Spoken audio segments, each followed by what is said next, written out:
Good morning, everybody. It has been so long since I've been here, and I could not be happier to be at my walking spot. Today, I'm just in such a good mood. I woke up in such a good spot with my mental health, and it's warmer. It's like 57 degrees right now. And so I said, you know what? I'm going to go for my walk outside on my trail today, and I'm going to take you guys along with me because I know that you love these little walk chats, and I love doing them. I feel like they're a little bit more personal, and I can just share my thoughts and my feelings with you guys, and we all just have this great little community building chat. I feel like yesterday's video was a bit more serious with all the Pro RX stuff, and so you know what, we're just going to take it easy today. I do want to start off by saying, because one of my subscribers actually pointed out to me that it was just a little insensitive to make the comment about people being immoral for doing chargebacks. And I want to say that that's not necessarily what I meant. What I meant was, like, especially there are so many people out there that would take the opportunity to do the chargeback but would still use the medicine. And so maybe there needs to be some type of thing involved where you have to send the stuff back or prove somehow that you destroyed it if you don't feel comfortable taking it or whatever. I don't know. But I just want to say that I didn't mean to sound like that. I am notoriously carefree in life, almost to a fault, to the point where like nothing really scares me. And that is definitely a fault of mine because it definitely aids in the forming of a lot of my opinions. And so that can come across sometimes in a negative light, and I don't mean for that. Like, I know that stuff that I'm comfortable with does not necessarily equal things that everybody else is comfortable with. So I can admit when I'm wrong and when I say things that are not polite. But anyway, wanted to start off with that. We're gonna go on a walk and we're gonna have a little chat and we're gonna do all the things. I need to tighten my shoe. I need to use this bench and tighten my shoe first. But yeah, come along with me. Let's be a little bit more lighthearted today and chat about positive things, okay?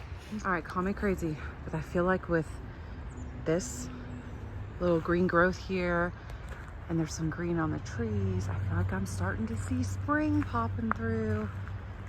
You'll see this instead of just all dead, and I am here for it. Not been to this trail since, like I said, like November. I'm just here for the green and for the sunshine today. That's what I'm going for. And the crunch under my feet. It's my favorite thing ever. Look at the water flowing today. I guess we've had a lot of rain. I don't think we have, but the water level's pretty high today, and that is flowing so beautifully. I think I'm gonna try and sit over there and talk to you guys a little bit. Maybe we'll hear the peaceful water flowing in the background. Somebody over there with their dog though. Gotta get them to go away first. Okay, y'all.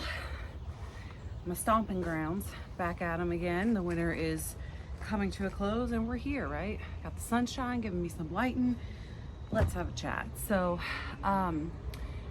there's so many things I want to touch on today that I feel like I've been finding out about and learning about.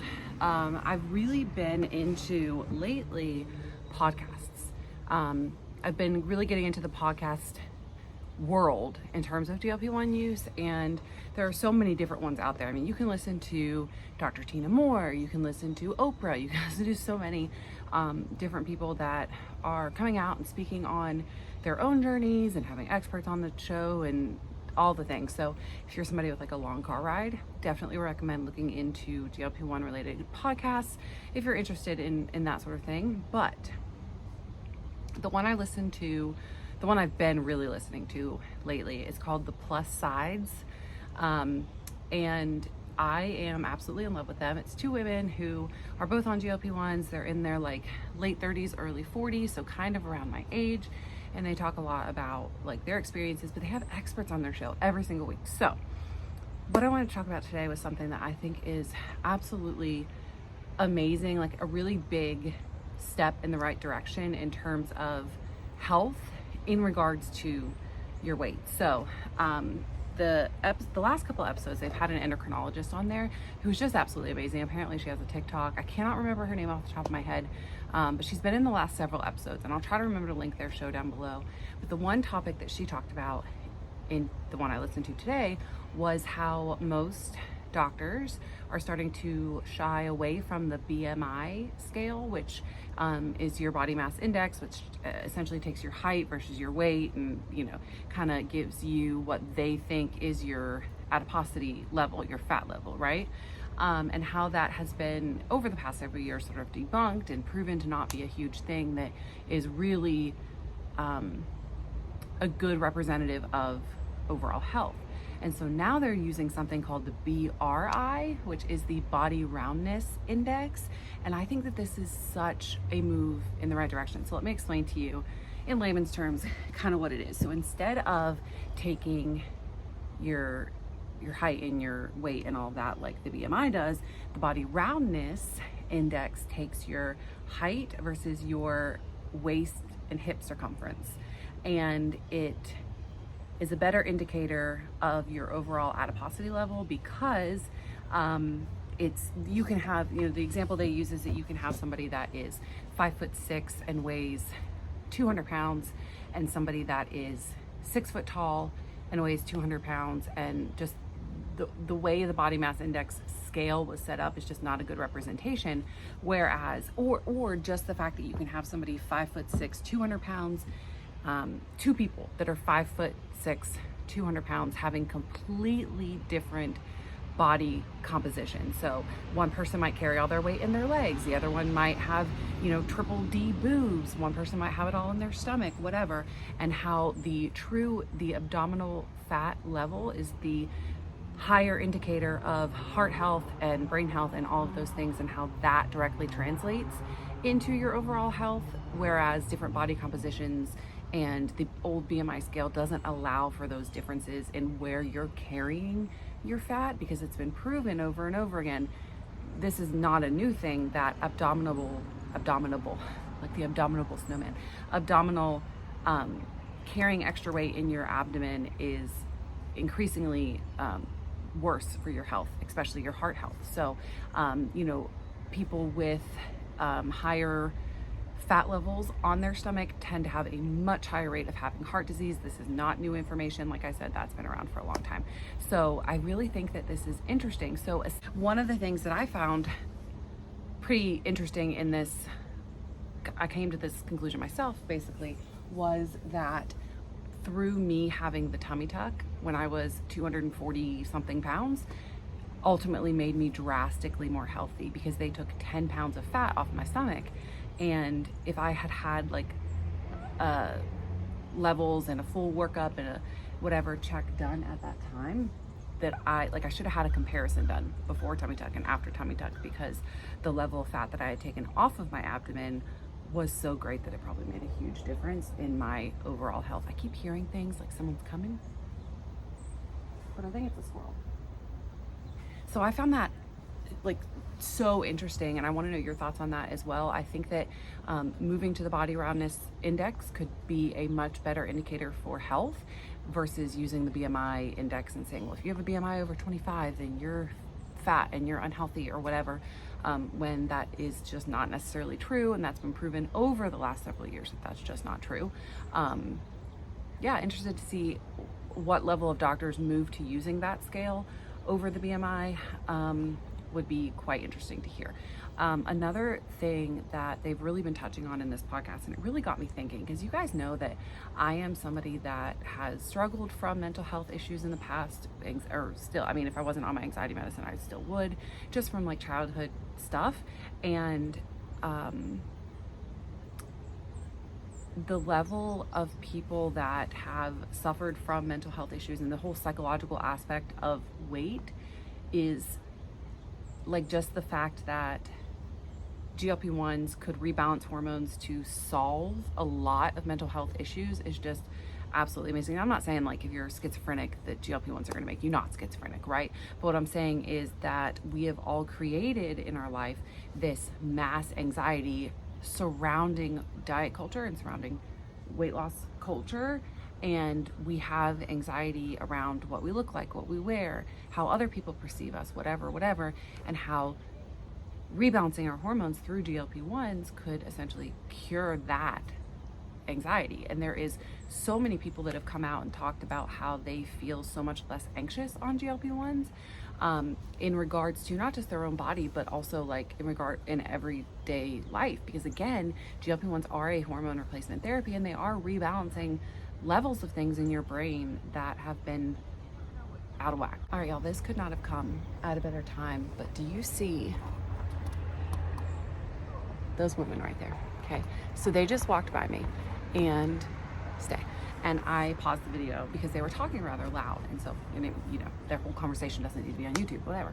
So as they're walking by me, they're actually speaking about dieting. So speaking about like dieting and how they are going on vacation and how they are, the one woman was talking about buying a black shirt that she was going to need for vacation. She didn't like the way she looked in it. It was just really strange that that is what they were talking about as I was just speaking about anxiety surrounding weight loss. So it's just crazy because that's what women do and that's what women feel. So back to what I was saying. The level of anxiety that could be cured, especially in women through the use of GLP-1s, is astounding, and they were touching on that. The level of psychology surrounding these medications and how they're going to be treating so many different things is just so amazing. Okay, so with all that being said, go listen to that podcast because I really have been gleaning a lot of information from them. I'm more into lately, like I love learning about the science and stuff of GLP-1s and all of the things, but I've really been interested in like the mental aspect of it and how it affects our bodies and ways and things that the way that the healthcare system is changing to account for this movement that is happening within GLP-1s right now is quite interesting. And so that's, if that is something that interests you, I highly recommend that podcast. And also just because they make you feel good. They're just two friends having a chat. And so it's really relatable way to listen to it. But one thing that I've been thinking about lately that I wanted to touch on, this video is just sort of everywhere, and I hope that you're following along with me. But one thing that I have found increasingly interesting lately is the sort of call for diet culture to not be a thing, or the fact that diet culture shouldn't have ever been a thing. You know, so many different facets of it, obviously, but there's been so many companies and whatever that have financially gained off of the whole diet culture thing and playing on this sort of downfall of our American culture, that nobody wants to be overweight, and if we can change it, we're going to try any way to do so. And so for years and years and decades, the diet culture has significantly benefited from the lack of us being able to lose the weight, right? And so now that more research is coming out that is shifting the idea that obesity was never a thing that was anybody's fault for the most part, and that it was something that was medically wrong and medically imbalanced within us. Now that that is coming out, there's a lot of people that are like, so why is dieting even a word? Because if you can now rebalance all of the hormones that are out of whack and correct and take us on a correction path, then obesity should be treated as a disease and not as something that is wrong with us. And in the word diet and is always looked at in a negative light, like you need to go on a diet because you're fat, and that often comes with the connotation of you need to, you know, stop eating as much food, and you need to watch what you eat, and if you eat that piece of cake, then you're awful and you're going to be fat forever, and it's your fault that you're gross and you're fat and whatever. And that brings a lot of anxiety, like we're cycling back to the anxiety levels, especially among women regarding weight loss. And so I'm like, I want to start a movement, like let's abolish dieting, right? Let's make it so everybody is able to access this treatment that can change their lives. Like making America healthier overall is only going to be good and benefit us all, right? So that's what we should be aiming for now. And the fact that I'm seeing so many more doctors coming on and talking about this and moving towards the point of realizing that obesity is a disease. You know, the one thing the endocrinologist touches on is that for so long, so many doctors just had, the only tool they had was to tell you to exercise and eat healthier. And that was what they did because that was the tool they had. And now as it's moving, society's shifting, medically they're shifting, they have another tool, and it's an amazing tool that works so much better because it addresses the issues within the brain that were causing the other tool to not work. So now you have two tools, right? Like this GLP-1 tool will help you to do the thing that we've been telling you to do all along. And ultimately, the whole dieting thing and the counting calories and the counting macros and protein levels or whatever is something that's not even necessary. Because once you, in my experience and in the experience of so many others that have been on this journey for any length of time, once you rebalance and get the hormones rebalanced and the medication in your system to a therapeutic level, the need for calorie counting and monitoring everything that goes in your mouth is just not necessary. And I see a lot of people that just aren't quite there yet, that haven't quite figured out that it isn't necessary, and they're still doing the traditional dieting stuff, counting everything that goes in your mouth, whatever. And it's still, I see the Facebook posts in the groups and stuff, and they're still talking about, you know, I'm doing everything right. I'm counting my calories, I'm counting my protein level, I'm counting my water intake, I'm moving 9 million steps a day, all of the things. Why am I not losing weight? And I think that there is a huge aspect to your mental health and your mental clarity and what you think and how that correlates into everything else in your life, right? Like positively thinking influences every aspect of your life. And so when you are stressing out about everything that goes in your mouth and you're creating all of this stress, this big ball of stress in your body in terms of weight loss and the way that you always have before, it's going to negatively affect your results. And I 100% believe that. So I think that going into GLP-1 weight loss with the idea that this medicine will help you to just naturally make all the right choices, and to the point where you don't have to think about it and you don't have to stress about it, it becomes easy. If you're somebody that's just recently starting, you'll figure this out soon, but it becomes easy to eat the vegetables and to move your body. As you lose weight, you're able to move more. It becomes second nature almost to do the things that you've been struggling your whole life to do. And it eliminates the need for you to say, I'm on a diet, or I need to eat less, or I need to count my calories and have a food journal and write down everything that I eat.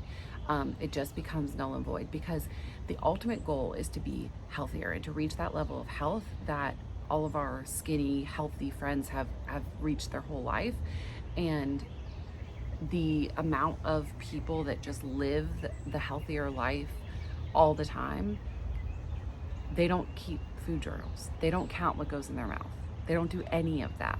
Yeah, you have fitness gurus that do, and statistically, a large percentage of those people end up rebounding and gaining weight.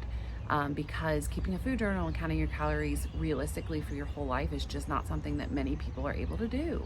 And that nobody wants to spend that much brain capacity on for their whole life. And so I think that kind of tying into GLP-1s, the fact that you're gonna move away from diet culture and you're gonna move away from constantly obsessing over what goes in your mouth is a movement that we are going to see coming. As more people get into, like I said, therapeutic levels and kind of have the aha moment of, I don't need this food journal because I trust my body and my brain and whatever to make the right choices most of the time, and to sometimes have a treat. And I just think that that is such an amazing thing and such an amazing opportunity that so many of us now have that we never had before. Like, can the creator of GLP-1s get a Nobel Peace Prize? Because he deserves it. Side note, I think he's like I'm pretty sure he is like a 85-year-old Swedish man or something. Like, he is like old. I know that. I read an article on him on NPR. Like, he is somebody that was studying, I believe, the kidneys and just came across this. And look at him. Look at what you found, man. Like, you're gonna die one of the best founders of modern medicine. Like, yes, please, let's do it. Give him a Nobel Peace Prize before he dies. So anyway, I wanted to have a more positive chat with you guys today and try to encourage you and positively influence you on your journey. Getting choked up. I hope that I was able to do that. Leave me a comment down below what your thoughts are on this, and let me know how you're moving your body today. And I will see you guys in the next video. Bye guys.